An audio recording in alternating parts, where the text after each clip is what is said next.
So this is page 4 and we are starting from pharmacology. यहाँ पे लिखा हुआ है ऑर्फन ड्रग्स। ऑर्फन ड्रग्स मतलब ऐसे ड्रग्स जो रेयर डिसीजेस के लिए यूज होते हैं। फार्मास्यूटिकल कंपनीज उनको मैन्युफैक्चरिंग करती हैं रेयर डिसीज को ट्रीटमेंट के लिए। इनको लाइफ सेविंग ड्रग्स भी कहा जाता है sometimes. And then there is acidic drugs जो कि मोस्टली एल्बुमिन से बाइंड होते हैं, जो कि मोस्ट ऑफ द ड्रग्स जो होते हैं एल्बुमिन से बाइंड होंगे, और बेसिक ड्रग्स जो होते हैं अल्फा 1 एसिड ग्लाइकोप्रोटीन से बाइंड होंगे। लाइक लिडोकेन एग्जाम्पल लिखा हुआ है यहाँ पे। एल्ब्यूमिन का जो मॉलिक्यूलर वेट है वो 65,000 होता है Dalton. So this is the molecular weight, ये भी पूछा जाता है कभी कभी, इसलिए यहाँ पे लिखा हुआ है। और ये जनरल फार्माकोलॉजी का पोर्शन है, इसमें आपको क्रिटिकल चीज़ें में नहीं घुसना है। ये जो सरफेस चीज़ें हैं जो लोग छोड़ देते हैं, बेसिक चीज़ें, एंड देन ये पेपर में पूछी जाती हैं एंड लोग फेल हो जाते हैं। देन यहाँ पे नीचे लिखा हुआ है drug metabolism, drug excretion, drug absorb. So drug metabolism होता है लिवर के थ्रू, देन एक्सक्रीशन का काम किडनी करती है, देन एब्जॉर्प्शन का काम इंटेस्टाइन होता है। सो ऊपर नीचे हो गया है, बट ये कौन सा ऑर्गन किसमें इन्वॉल्व होता है यहाँ पे लिखा हुआ है।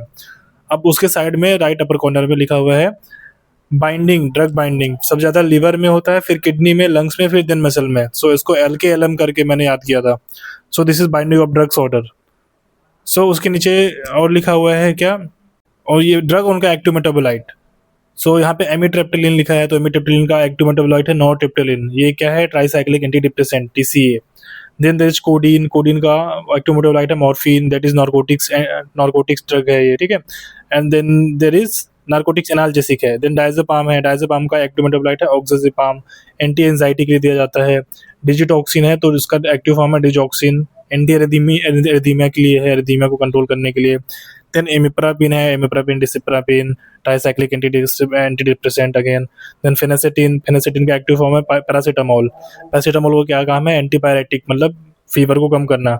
देन देयर इज स्पेनोलेक्टोन, स्पेनोलेक्टोन क्या है, कैंडिनिनोन उसका एक्टिव फॉर्म। ये एक डाययूरेटिक है जो कि पोटेशियम स्पेयरिंग डाययूरेटिक है। पोटेशियम स्पेयरिंग डाययूरेटिक का मतलब ये है कि ऐसे डाययूरेटिक जो पोटेशियम को मतलब एक्सक्रीट नहीं करते हैं, उसको डिप्लीट नहीं करते हैं बॉडी से, उसको प्रिजर्व करके रखते हैं। बाकी के जो आपके डाययूरेटिक्स होते हैं, फ्रोसेमाइड वगैरह, वो सब पोटेशियम को छोड़ते नहीं है, उसको रिलीज कर देते हैं। देन देयर इज एलोपिरिनॉल, एलोपिरिनॉल का एक्टिव मेटाबोलाइट है एलोजेंथीन, जो कि गाउट में यूज होता है गठिया रोग के लिए। थेरेपेटिक इंडेक्स के बारे में, तो ये जनरल इसका फॉर्मूला पूछा जाता है। थेरेपेटिक इंडेक्स क्या होता है, so therapeutic index is equal to toxic dose 50 divided by effective dose 50, lethal dose 50 बोलते हैं कभी कभी, TD50 upon ED50। Therapeutic index is equal to TD50 upon ED50, आप ऐसे इसको याद कर सकते हैं। So higher the therapeutic index the safer the drug will be. Then page number 5 में आएंगे अपन। सो टॉप पे यहाँ पे क्लासिफिकेशन शुरू हुआ है फार्माकोलॉजी का, जिसके लिए सब कोई वेट कर रहे हैं। तो यहाँ पे एड्रेनर्जिक है और उसके नीचे कोलिनर्जिक का क्लासिफिकेशन है। सो ये थोड़ा सा ब्रॉड होने वाला है, इसको हम स्टेप बाय स्टेप समझेंगे। सो एड्रेनर्जिक जो ड्रग्स हैं, या फिर जो उनका बीच में उनका वो लिखा हुआ है फेनिलएनिल, देन लीवर से जाता है। Then there is tyrosine. यहाँ पे जो मेन चीज़ें हैं, जो रेट लिमिटिंग स्टेप होता है, ये पूछा जाता है हमेशा, टायरोसिन हाइड्रोक्सिलेज, जो टायरोसिन से एल डोपा बनने पे के बीच का जो वो है एक स्टेप है। तो टायरोसिन हाइड्रोक्सिलेज अगर नहीं होगा तो यहाँ पे एल डोपा नहीं बन पाएगा। एल डोपा नहीं बनेगा तो कभी भी डोपामाइन नहीं बनेगा, ठीक है। सो डोपामाइन बनता है, देन यहाँ पे नॉन एड्रेनलिन बाद में यहाँ पे रिलीज होता है। एंड देन यहाँ पे 2 रिसेप्टर्स हैं, अल्फा और बीटा, ठीक है। यहीं से जो ड्रग्स जो काम करते हैं मोस्टली अपने अल्फा बीटा वाले, बीटा ब्लॉकर्स हो गया, अल्फा ब्लॉकर्स हो गए, ये कैसे काम करते हैं। पहले ये पता चला होना चाहिए कि रिसेप्टर्स वर्क कैसे करते हैं। ड्रग वहाँ पे बाइंड करती है तो उन रिसेप्टर्स का काम क्या है, जो सबसे कंफ्यूजिंग होता है। इसको शॉर्टेस्ट तरीके से लिखा हुआ है मैंने। सो जो अल्फा रिसेप्टर्स होते हैं मोस्टली क्या काम करते हैं, वैसोकंस्ट्रिक्शंस में इन्वॉल्व होते हैं। वैसोकंस्ट्रिक्शन मतलब ब्लड वेसल्स को कंस्ट्रिक्ट करना। और बीटा जो अपने रिसेप्टर्स होते हैं वो ब्रोंकोडायलेशन से रिलेटेड होते हैं। ब्रोंकोडायलेशन मतलब लंग्स में जो ब्रोंक्यूल्स होते हैं, तभी इनको अस्थमा वगैरह में दिया जाता है, सैल्ब्यूटामोल वगैरह, ये बीटा रिसेप्टर्स पे काम करते हैं। सो अल्फा रिसेप्टर्स वैसोकंस्ट्रिक्शंस और beta bronchodilation. Alpha for vasoconstriction, beta for bronchodilation. ये याद रखना है पहला, ये मोटा मोटा याद रखना है, बाकी डिटेल में भी नहीं घुसना है। देन जो बीटा वाले होते हैं उसमें भी बीटा 1 बीटा 2 ऐसे 2 सब डिवाइडेड है। ऊपर लिखा हुआ है बीटा 1 मोस्टली हार्ट में पाया जाता है, बीटा 2 मोस्टली लंग्स में पाया जाता है, ठीक है। तो बीटा 1 में जो एक्ट करेंगे वो मोस्टली हार्ट में एक्ट करेंगे, और बीटा 2 में लंग्स रिलेटेड जो भी ड्रग्स यूज करेंगे अपन, वो बीटा 2 रिसेप्टर्स पे बाइंड होंगे। अल्फा रिसेप्टर जो लिखा हुआ है ब्लड वेसल्स पे, ठीक है।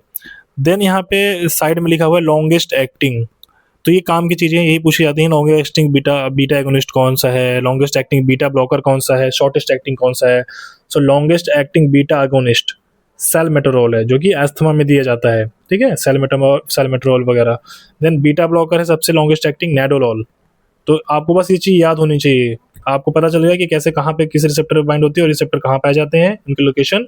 And then shortest acting longest acting कौन सा है, जो काम की चीज़ है वो पढ़ना, बाकी कचरा सब छोड़ देना, सब रटते नहीं बैठना है।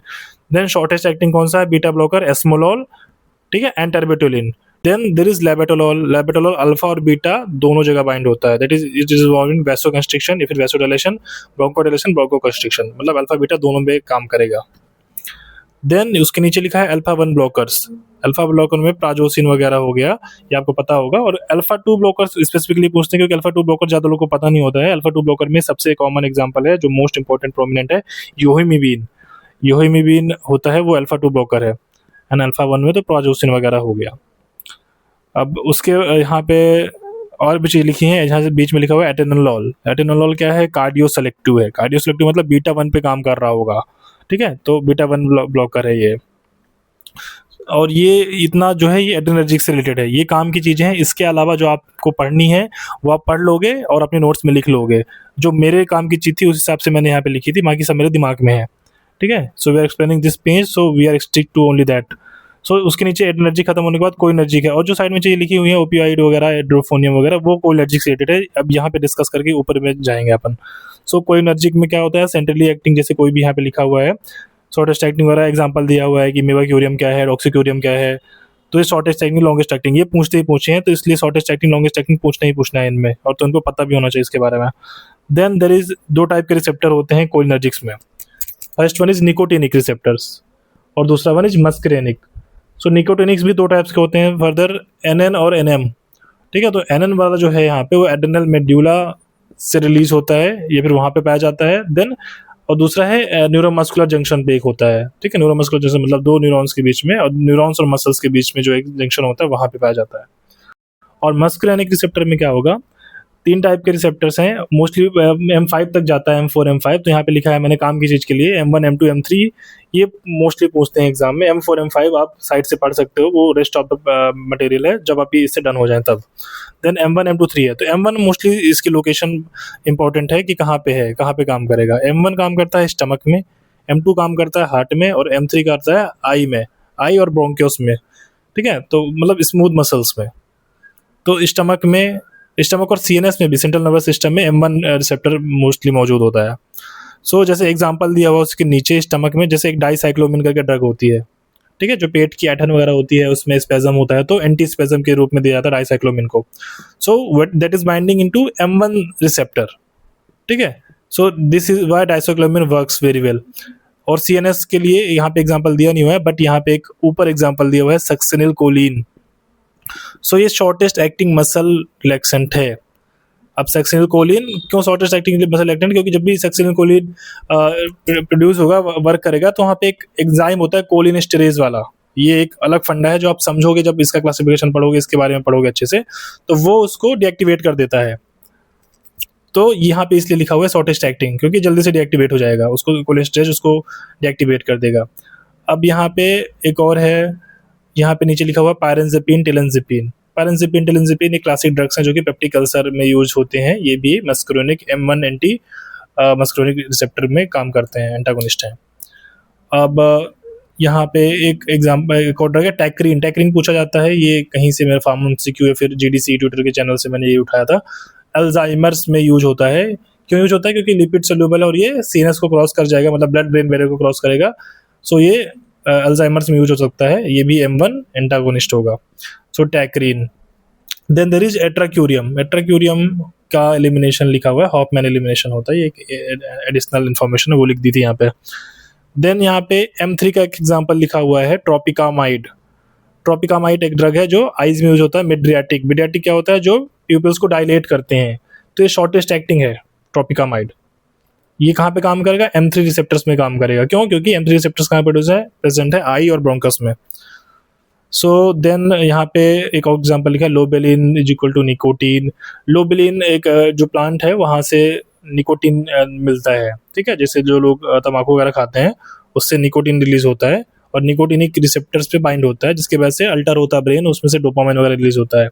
देन एग्जांपल लिखा हुआ है लेटोनोप्लास्ट, लेटोनोप्लास्ट का यूज क्या है, ग्लाइकोमा में यूज करते हैं। सो ये चीज़ें बेसिक चीज़ें हैं जो आप पढ़ लेना और उससे एसोसिएटेड आसपास की चीज़ें भी पढ़ लेना। ये मैंने नोट्स में जो चीज़ लिखी है वो एनफ है मेरे लिए, बट आपको बेसिक्स अगर पढ़ना है तो आपको जो मैंने रिकमेंड किए हैं चैनल्स वहाँ से पढ़ना है, उसके बाद ही आपको चीज़ें अच्छे से समझ में आएंगी।